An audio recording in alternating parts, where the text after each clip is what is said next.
এগুলো সব পূর্বজন্মের খেলা। তিনটে ঘর পূর্বজন্মকে নিয়ন্ত্রণ করে। এটা অর্থ, একটা হচ্ছে তোমার বাকিটা কর্মজীবন, একটা রিলেশন জীবন, সবকিছুই তিনটে ঘর মিলে। তো এই হচ্ছে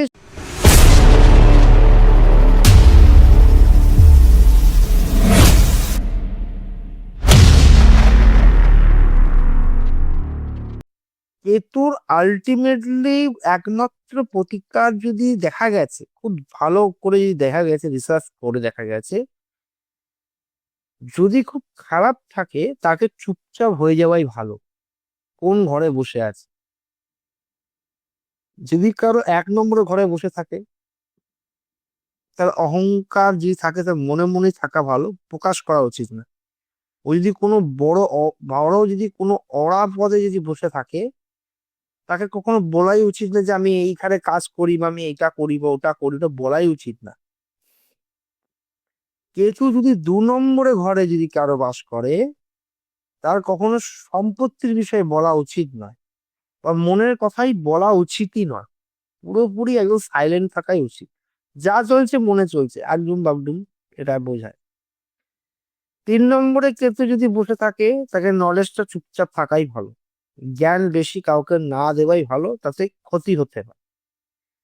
বুধ যদি বুধ যদি কেতুর সঙ্গে যদি সরি ৪ নম্বরে যদি বসে থাকে, সে গুপ্ত যদি যাই করুক না কেন, সে অপরাধিক কাজ করুক, সে ভালো কাজ করুক, যাই কাজ করুক না কেন, তাকে চুপ থাকাই বেটার। ৫-এ যদি বসে থাকে, তাহলে তার আইডিয়া, তার স্কিল, এগুলো চুপ রাখাই ভালো। যা করবে সব চুপ, চুপ, চুপ চুপ। ৬ নম্বরে যদি কেতুর সঙ্গে যদি বসে থাকে, সে তার শরীরের জন্য বা তার মানসিকের জন্য যা যা ট্রিটমেন্ট করছে, বা রোগ প্রতিরোধ করার জন্য যা যা ট্রিটমেন্ট করছে, সেটা চুপ থাকাই ভালো। কেতুর ঘরে যদি বসে থাকে, ৭ নম্বরে ঘরে, তাহলে বিবাহ জীবনটা চুপচাপ রাখাই ভালো, পুরোটা গুপ্ত রাখা ভালো। প্রেম ভালোবাসা যদি বিয়েও করে, সেটাও গুপ্ত রাখা ভালো।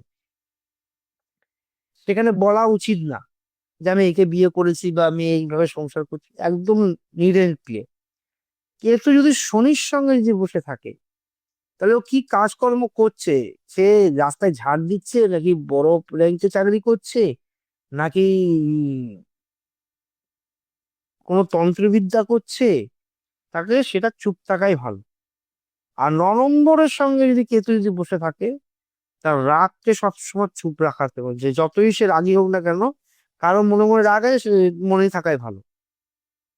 আর ১০ নম্বরে ঘরে যেটা আছে, ১১ নম্বর, ১২ নম্বর ঘর, এগুলো সব পূর্বজন্মের খেলা। তিনটে ঘর পূর্বজন্মকে নিয়ন্ত্রণ করে। এটা অর্থ, একটা হচ্ছে তোমার বাকিটা কর্মজীবন, একটা রিলেশন জীবন, সবকিছুই তিনটে ঘর মিলে। তো এই হচ্ছে সোজা ফান্ডা হিসাব।